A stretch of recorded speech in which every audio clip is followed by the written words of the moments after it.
Got another noisy power lift this morning. We're gonna change out this bottom section. I may not do it all on video because we've already done one. You know what the process is, but the bearing in there is starting to go bad. So we're gonna change out the bottom pulley assembly. We're gonna change out the housing as well. And I've got 2 new tires that are going in. That one's got a little split on it. Where is it? Right there. And there's one down there. It's kind of like split in the middle. So those are getting changed out too.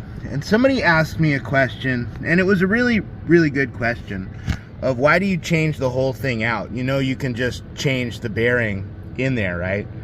And the answer is yes. Yes, you can just change the bearing in there. But with these Frameworx power lifts and these plastic pulleys, see if you can zoom in there. You can see these little micro cracks starting to happen in here. If we just change the bearing out in there and leave this thing to run, this is just going to deteriorate even more. Then we're going to have to come back to it and do more work on it. So I just do the whole thing all at one, you know. Let's just get it done, move on to the next thing. Wobbly. Woo!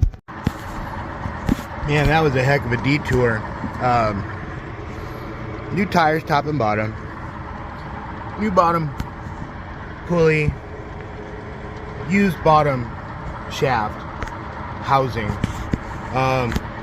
Yeah, that was crazy. I swapped the whole thing out, started to put it back together, and realized I got the wrong part. This is these are metric ball lifts. They use metric hardware, and accidentally got or accidentally had delivered a one that used standard hardware. So minor setback, but it's back together.